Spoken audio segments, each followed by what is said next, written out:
Hi.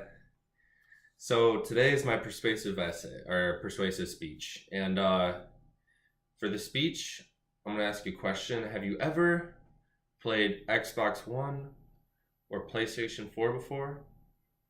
Well, through this persuasive speech, I'm going to be comparing Xbox One to PlayStation 4. We're going to come out with the result of which one is best for people to play on, basically. And so we're going to start off by comparing. We're going to start off with Xbox One first.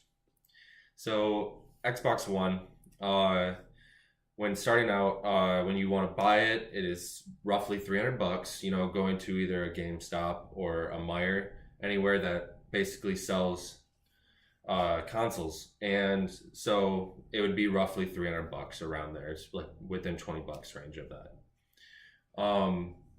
And starting, so it's $300. Next is the payment plan to play play live and play with your friends online. That is $60 for a year, or you could either do $10 for a month, $30, or I think it's $20 for 3 months, and after that it's the $60 for a whole year to play live and to be able to play with your friends online and get any games that you're interested in, basically. So those are two aspects of Xbox One. Next, the RAM. So the RAM is basically what allows your system to play fast. It allows your system to run smoothly, and it gives you a gaming experience that you want, basically. For the Xbox One, the RAM is not that great.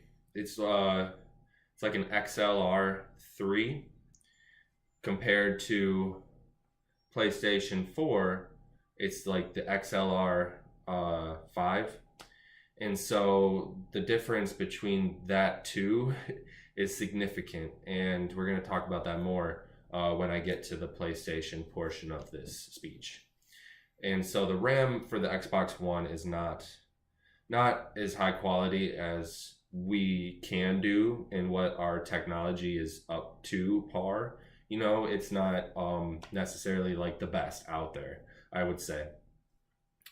It also, because of that RAM, it has slower performance. Xbox One witnesses a lot more like lag spikes and little glitches between the gaming, and allows your performance and like your gameplay and your time spent on that to be kind of wrecked, in a sense, if you see what I'm saying.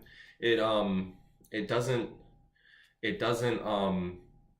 make you feel like you're playing like a console from like 2017. It seems more so like a console from like 2003, which is not good when playing and when you are wanting to move up in the electronical committee, or not committee, I mean community, and to allow you to have a good time playing your video games. Also, next is the controller, what you have in your hand and you're using to move your character around in a virtual world. The Xbox One controller is a bit bulkier and not so. It's good for people with big hands. Like me, I have big hands. It works great. I can maneuver. I can still do everything that you're supposed to do. Well, a 10-year-old is not going to have my hands. So a 10-year-old compared to me, a 10-year-old wouldn't really be able to press all the buttons. He'd have to move his hand up more on the controller, and wouldn't give him the gaming experience that he wants. And so that's a real big downfall when playing on Xbox One, is that you're limited with your hand mobility because of the controller, the bulky controller.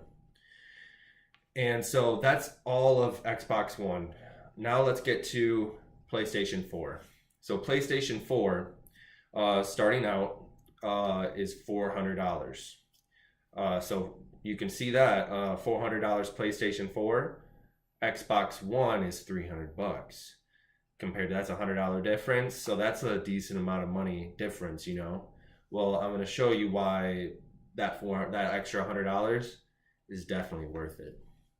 So next, is the live prescription that you buy and purchase for a certain amount of time to be able to play with your friends.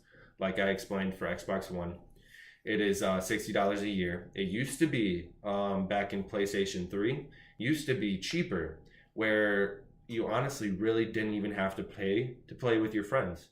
That was a huge upside when playing with PlayStation compared to Xbox.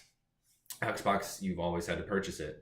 PlayStation, you didn't always have to purchase it. And when they brought out the PlayStation 4, they implicated that in where you do have to pay for it. And so that is $60 a year. It's the same comparison to Xbox One. So they're the same on that aspect. But PlayStation 4 has a better RAM. Like I said, it has the number 5 compared to Xbox One that has number 3 RAM.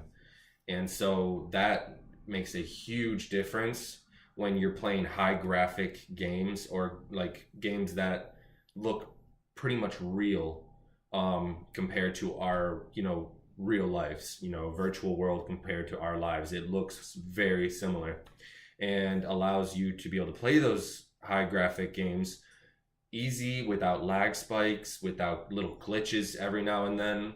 It allows for smooth gameplay that a lot of people enjoy. And to me, I have a PS4. My brother has an Xbox One. I have tested this actually before doing this speech, to see kind of like what's the difference, what's going on between.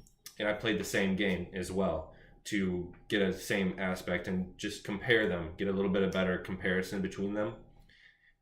PlayStation 4 definitely came up on top on that for sure. Next is the lighter controller. The controller compared to the Xbox One, the PlayStation 4 controller compared to the Xbox One controller. The PlayStation 4 controller is small. It's thin, or not thin, but it's light. It's very light, and it makes the gameplay so much easier. Your fingers, like a 10-year-old, could maneuver his fingers all over this controller without having to move it like in an Xbox One controller. So that, to me, makes a whole world of difference, because it's not restricting you, it's allowing you to go further. And that, to me, is a big part of why PlayStation is better. And so through going through all this, I hope I persuaded you to choose PS4 over Xbox One, because all of the better aspects of PlayStation 4 compared to the slower aspects of Xbox One. My sources for this speech was Xbox.com and PlayStation.com, to get a list and a breakdown of both of the consoles, to compare them to see which one is better. I also, before doing this, tested out the systems myself to get a better grasp on which one was best suited, for better gameplay and smoother gameplay, and PlayStation definitely came up on top. Thank you so much. I hope you have a great week. Bye.